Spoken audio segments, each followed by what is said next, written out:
Comment il fait pour captiver son public? On va découvrir les 9 techniques qu'il a utilisées dans sa vidéo à 2,7 millions de vues.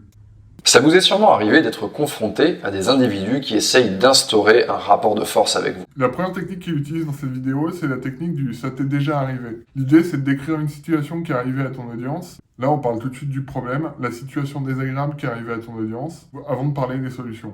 Ça aide la personne qui te regarde à se dire « Ok, est-ce que c'est pour moi? Est-ce que j'ai déjà vécu ce problème? Est-ce que ça me parle? Ou est-ce que je passe à autre chose ?»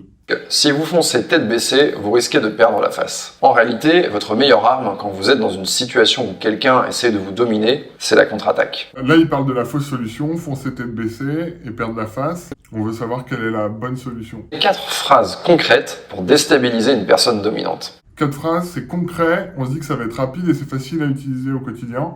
Donc on a envie de savoir quelles sont ces phrases. Premier conseil, désamorcer les tentatives de domination. Là, il écrit le titre dans la vidéo. En plus, ça aide ton public à suivre le déroulement de ta pensée. Et pour les personnes qui écoutent ça d'une oreille distraite, ça aide la personne à savoir où on en est dans la vidéo. Ça se passe souvent au début par du non-verbal. Quelqu'un qui va vous toucher de manière inappropriée par exemple, ou qui va vous tapoter la main quand il est en train de vous faire une poignée de main. Là, il illustre son propos avec une image. Ça permet de rendre son propos beaucoup plus vivant. Et ça évite le côté un peu prof d'amphi où on pourrait s'ennuyer. Et illustrer ton propos, ça peut être donc une vidéo, une séquence de film, mais ça peut être simplement aussi à l'oral, en utilisant une métaphore par exemple. En tout cas, les mots d'ordre que vous devez avoir en tête lorsque vous réagissez sont politesse, fermeté et humour. Il résume son conseil en 3 mots. Ça a 2 intérêts. D'abord, il reformule un peu différemment ce qu'il a dit précédemment. Donc c'est une autre manière de percuter son message et de le bien faire passer. Et ensuite, pour les gens qui ont décroché un peu, parce que ça arrive, ça aide les gens à raccrocher le train. Par exemple, un cas typique, c'est un recruteur qui vous fait une offre d'emploi et qui vous met un coup de pression en vous forçant à donner une réponse sur le champ. Là, c'est bien, c'est qu'il donne un cas extrêmement concret dans la vie de tous les jours, ce qui aide la personne qui le suit à se dire « Ah oui, bah effectivement, ça m'est déjà arrivé cette situation. Bah du coup, j'ai envie de savoir quelles sont les solutions. »